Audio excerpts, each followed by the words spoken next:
Good morning, everyone. Welcome to Pre-Market News and Views by In the Money Stocks. Today is Monday, August 20th, 2012. Thank you all for tuning in. Let's get right started. Let's get started here with the S&P 500 E-mini futures. You'll see futures are trading lower by 1.5 points. Not a big decline, but a pretty nice decline from the high of the morning session. Right around 5 o'clock in the morning here, you can see that the S&P 500 E-mini futures topped out and have been declining ever since. So we'll have to watch this closely today.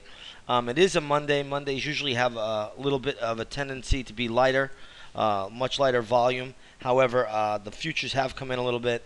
Still only down 1.5. You can't make too much out of that. If you take a look at the U.S. dollar, it's trading just the opposite. You can see how the dollar putting in a little bit of a low around 5 a.m. Dollar has rallied up, and sure enough, when the dollar goes up, the market goes down. That's pretty much how it works. Mondays, as I said, have a tendency to be a light volume trading session.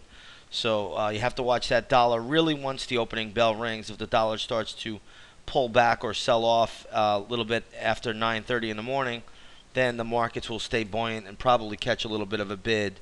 There really may not be a lot of selling pressure to take the market down.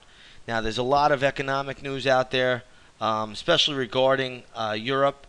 Right now, the story is that Europe was supposedly going to cap bond yields on Spanish and Italian debt. However, the ECB has denied that, and we'll see how it plays out. And I think once that denial came out this morning, that was around 5 o'clock, the dollar started to strengthen, and you see how the S&P started to sell off.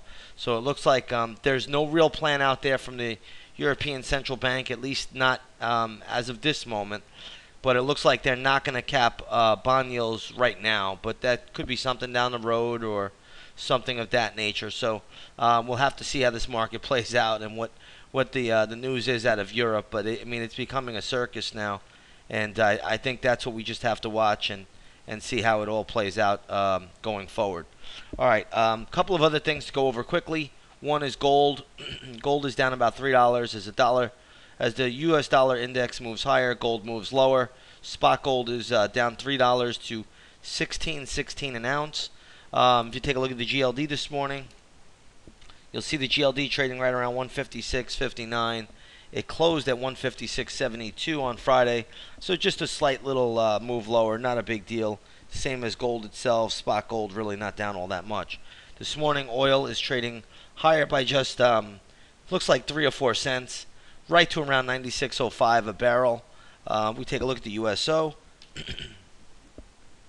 You'll see USO is trading here at 35.89 a share, basically closing at 35.95 a share. So just down a little bit, not a big deal. We'll see how this all plays out a little bit later. Again, the action in the US dollar index will affect gold and silver. So if the dollar goes up, gold and silver will go down. Oil will go down. If the dollar goes down, oil, gold, and silver will generally inflate. That's kind of how it works. All right, let's take a look at some stocks in the news. We're going to start off this morning with Coventry, ticker symbol CVH. It looks like Coventry is being bought out this morning. Stock is gapping up, closed on Friday, I believe, all the way down at $35 a share. Today, what a move. This thing is trading up at $41.29. Looks like a takeover there. So there's not a lot you could do with this one. You kind of have to leave it alone.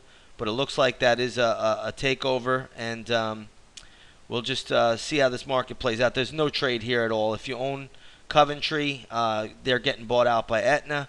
Congratulations. Let's take a look at Aetna and see what that stock's doing today. And you can see Aetna is down a little bit, but nothing tragic there. But anybody that owns Coventry, congratulations. Lock in your profit or put in a nice trailing stop and wait for the stock to get taken over. But nice little move on CVH on a takeover, but there's not a lot you could do with it on a gap up or anything like that. You got to just leave it alone.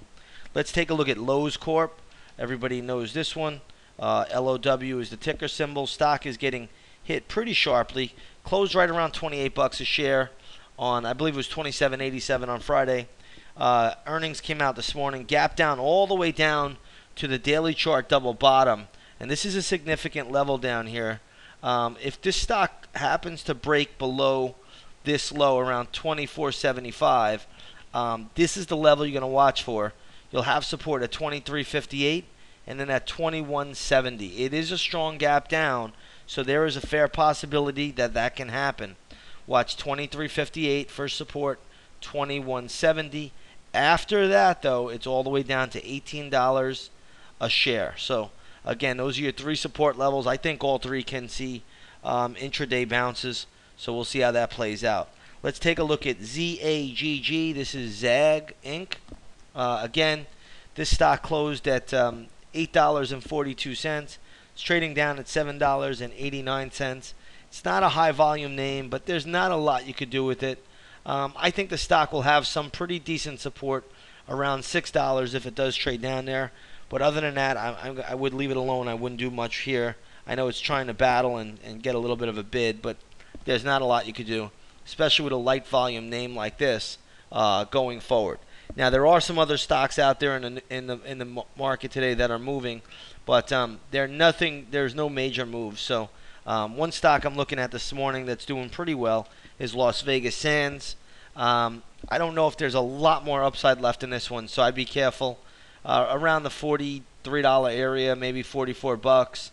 Pretty good resistance, so be a little bit careful with that. But it is making a little bit of a move in the pre-market. But I don't know what the news is there, or if there's anything significant. But again, like I said, $42.85, $43, even up to $44, pretty good resistance. It's not a fade candidate, but I just would not chase this one from what I see. And that's pretty much it for what I'm seeing out there. Best Buy is down again. It looks like they're going to have a new CEO come in. I just don't think there's really any real interest in this stock, or there's much to do with it. So be careful on this one. But outside of the movers and the shakers this morning, that's really all I have for today. So we'll leave it there. We'll keep this video nice and brief. Have a great trading day, everyone. Remember, Mondays have a tendency to be a little bit on the lighter side, and you want to be a little bit cautious with it. Watch the U.S. dollar. When the U.S. dollar index goes higher, the stock markets will go lower. That inverse relationship remains intact. With that said, have a great trading day. We'll see you on the charts a little bit later and tomorrow. Take care, everyone.